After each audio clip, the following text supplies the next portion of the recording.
साल 1947 इंडियन सब कॉन्टिनेंट की हिस्ट्री में एक बहुत बड़ा बदलाव लाया। ब्रिटिश राज खत्म हो रहा था और एक नई सुबह का वादा किया गया था, लेकिन यह सुबह पार्टीशन के खून से दागदार थी। इंडिया का बंटवारा हुआ और पाकिस्तान बना।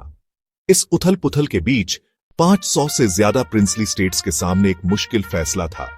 इंडिया में शामिल होना, पाकिस्तान ज्वाइन करना या इंडिपेंडेंट रहना। जम्मू एंड कश्मीर के लिए यह चॉइस एक इंटेंस इंटरनेशनल फोकस और फ्यूचर कॉन्फ्लिक्ट का मामला बन गया।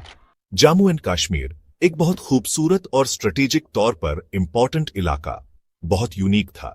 इसके बॉर्डर पाकिस्तान और इंडिया समेत कई देशों से मिलते थे। स्टेट में अलग अलग तरह के लोग थे। मुस्लिम मेजॉरिटी थी, जिसके राजा एक हिंदू डोगरा मोनार्क महाराजा हरि सिंह थे। उनकी शुरुआती नाफैसला लेने की वजह से रीजन में एक डेंजरस पावर वैक्यूम बन गया। 22 अक्टूबर 1940 को हजारों आर्म्ड लोग, ज्यादातर पाकिस्तान से पश्तून ट्राइब्समैन, जम्मू एंड कश्मीर में घुस आए। ये लाश्कर्स पूरी तरह आर्म्ड, वेल ऑर्गेनाइज्ड थे और उन्हें कश्मीर पर जबरदस्ती कब्जा करने का ऑर्डर मिला था। उनका मिशन लोगों में दहशत फैलाना और पाकिस्तान द्वारा स्टेट को हड़पने के लिए माहौल बनाना था। यह इन्वेजन बहुत ज्यादा ब्रूटैलिटी वाला था, जिसमें बड़े पैमाने पर लूटिंग, आर्सन और सिविलियंस के खिलाफ वायलेंस हुई। मुजफ्फराबाद, डोमिल और बारामूला जैसे शहर जल्दी ही उनके कब्जे में आ गए। कश्मीर की छोटी स्टेट फोर्सेस इतने बड़े स्केल असॉल्ट का सामना करने के लिए इल इक्विप्ड थीं। पाकिस्तान ने किसी भी ऑफिशियल इन्वॉल्वमेंट से इनकार कर दिया और इस इन्वेजन को लोकल कश्मीरीज का एक स्पॉन्टेनियस रिवोल्ट बताया। हावेवर, लॉजिस्टिकल सपोर्ट और मिलिट्री लीडरशिप सीधे पाकिस्तानी एस्टेब्लिशमेंट की तरफ इशारा कर रहे थे। इन्वेडर्स तेजी से श्रीनगर, जम्मू एंड कश्मीर की कैपिटल की तरफ बढ़े। शहर में पैनिक फैल गया और महाराजा का एडमिनिस्ट्रेशन कोलैप्स होने की कगार पर था। अगर श्रीनगर उनके हाथ लग जाता तो कश्मीर गया समझो। सिचुएशन डेस्परेट थी और स्टेट तबाही के मुंह पर खड़ा था। रेडर्स को प्लंडर के वादों और टेरिटरी कैप्चर करने के ज़ील ने मोटिवेट किया था। उनकी स्विफ्ट प्रोग्रेस ने कश्मीर की वल्नरेबिलिटी और एक्सटर्नल इंटरवेंशन की अर्जेंट जरूरत को हाईलाइट किया। उनकी बारबैरिटी की कहानियां आज भी रोंगटे खड़े कर देती हैं। श्रीनगर का गिरना इमिनेंट लग रहा था। महाराजा का एडमिनिस्ट्रेशन कोलैप्स होने की कगार पर था। स्टेट तबाही के मुंह पर खड़ा था। अपने स्टेट को कोलैप्स होता देख महाराजा हरि सिंह ने इंडिया से मिलिट्री असिस्टेंस के लिए डेस्परेट अपील की। 26 अक्टूबर 1947 को उन्होंने इंस्ट्रूमेंट ऑफ एक्सेशन साइन किया, जिससे Jammu and Kashmir formally India में शामिल हो गया। लॉर्ड माउंटबैटन, जो उस वक्त इंडिया के गवर्नर जनरल थे, ने 26 अक्टूबर को एक्सेशन एक्सेप्ट कर लिया। इंडिया का रिस्पॉन्स स्विफ्ट और डिसाइसिव था। इंडियन ट्रूप्स को श्रीनगर एयरलिफ्ट किया गया। वो 26 अक्टूबर 1945 को लैंड हुए। इंडियन आर्मी को इन्वेडर्स को रोकने, श्रीनगर को प्रोटेक्ट करने और एग्रेसर्स को पीछे धकेलने का काम सौंपा गया। इनिशियल बैटल्स बहुत फियर्स थीं, लेकिन इंडियन सोल्जर्स ने एग्जेम्पलरी करेज से मुकाबला किया। उन्होंने श्रीनगर के आउटस्कर्ट्स पर इन्वेडर्स के एडवांस को रोकने में कामयाबी हासिल की, नोटेबली शलाटेंग की लड़ाई में। इस क्रूशल विक्ट्री ने कैपिटल को बचाया और कॉन्फ्लिक्ट का रुख पलट दिया और ज्यादा ट्रूप्स और सप्लाईज आने लगे, जिससे इंडिया की पोजीशन मजबूत हुई। इंडियन एयरफोर्स ने वाइटल एयर सपोर्ट और रिकनेसेंस प्रोवाइड किया। उनके टाइमली एक्शन से एक मेजर कैटास्ट्रोफी टल गई। फर्स्ट इंडो पैक वॉर एक ट्राइबल इन्वेजन के तौर पर शुरू हुई, जिसे पाकिस्तान ने कोवर्टली सपोर्ट किया था और यह एक फुल फ्लेज्ड वॉर में बदल गई। रेगुलर पाकिस्तानी आर्मी यूनिट्स ने जम्मू एंड कश्मीर पर इंडिया की सॉवरेंटी को खुलेआम चैलेंज किया। इंडिया इस अग्रेशन के खिलाफ अपनी टेरिटरी को डिफेंड करने के लिए डिटरमिन्ड था। वॉर चैलेंजिंग टेरेन पर लड़ी गई, जिसमें इंडियन सोल्जर्स ने इनक्रेडिबल रेजिलियंस दिखाई।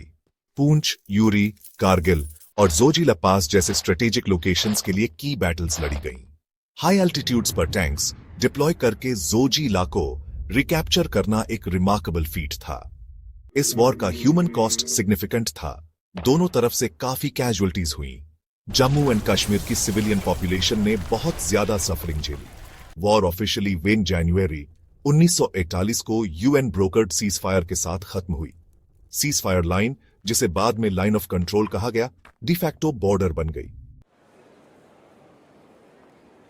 1948 के शुरू में इंडिया कश्मीर इश्यू को यूनाइटेड नेशंस सिक्योरिटी काउंसिल में ले गया, पाकिस्तान को अपनी फोर्सेस विथड्रॉ कराने में मदद मांगने के लिए। यूएन ने सीज फायर, पाकिस्तान के विथड्रॉल और लोगों की विशेस जानने के लिए प्लेबिसाइट के रेजोल्यूशंस पास किए।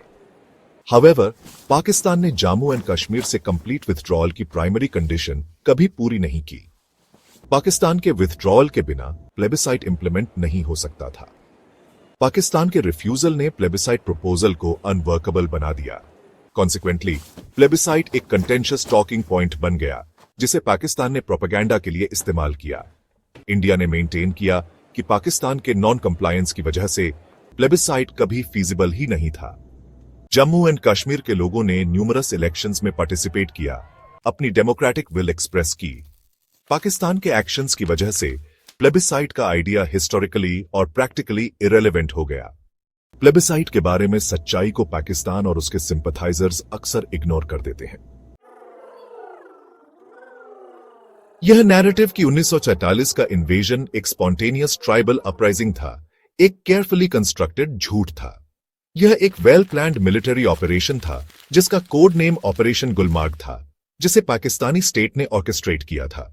पाकिस्तानी आर्मी ऑफिसर्स, सिविलियंस या ट्राइबल लीडर्स के भेस में इन्वेजन को लीड कर रहे थे। Primary driver Muslim majority state Kashmir को पाकिस्तान में इनकॉर्पोरेट करना था। स्ट्रेटेजिक कंसिडरेशंस जैसे कश्मीर से बहने वाली रिवर्स पर कंट्रोल का भी रोल था। पाकिस्तान के लीडर्स को यकीन था कि वे एक क्विक मिलिट्री विक्ट्री हासिल कर सकते हैं। न्यूमरस हिस्टोरिकल अकाउंट्स और डिक्लासिफाइड डॉक्यूमेंट्स ने पाकिस्तान के डायरेक्ट इन्वॉल्वमेंट का पर्दाफाश किया है। पाकिस्तान आर्मी के मेजर जनरल अकबर खान ने इन्वेजन को ऑर्गेनाइज करने में अपने रोल के बारे में लिखा है। धोखे के इस शुरुआती काम ने लंबे कश्मीर डिस्प्यूट की नींव रखी। इस बुनियादी धोखे को समझना आज के कश्मीर इश्यू की कॉम्प्लेक्सिटीज को समझने के लिए क्रूशल है।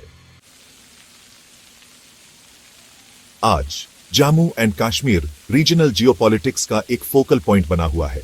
अगस्त 2019 में गवर्नमेंट ऑफ इंडिया ने आर्टिकल 370 को एब्रोगेट कर दिया और स्टेट को 2 यूनियन टेरिटोरीज में रीऑर्गेनाइज कर दिया। इंडिया मेंटेन करता है कि ये चेंजेस एक इंटरनल मैटर हैं, जिनका मकसद रीजन को पूरी तरह से इंटीग्रेट करना है। लीगल एक्सेशन और डेमोक्रेटिक पार्टिसिपेशन के बावजूद पाकिस्तान जम्मू एंड कश्मीर पर अपना दावा करता रहता है। पाकिस्तान पर क्रॉस बॉर्डर टेररिज्म स्पॉन्सर करने और सेपरेटिस्ट मूवमेंट्स को हवा देने का आरोप लगता रहा है। 1943 की वॉर ने कश्मीर डिस्प्यूट के इनिशियल कॉन्टूर्स डिफाइन किए और फ्यूचर इंडो पैक रिलेशंस के लिए एक प्रेसिडेंट सेट किया। वॉर ने नेशनल रिजॉल्व और डिसाइसिव मिलिट्री एक्शन की इंपॉर्टेंस को हाईलाइट किया। कश्मीर को डिफेंड करने वाले सोल्जर्स के सैक्रिफाइसेस को कभी नहीं भूलना चाहिए। कश्मीर डिस्प्यूट पाकिस्तान द्वारा किए गए एक अनप्रोवोक्ड इलीगल इन्वेजन से शुरू हुआ था। आगे का रास्ता पीस, डेवलपमेंट और टेररिज्म के खात्मे में है, ताकि वहां के लोगों की रेजिलिएंट स्पिरिट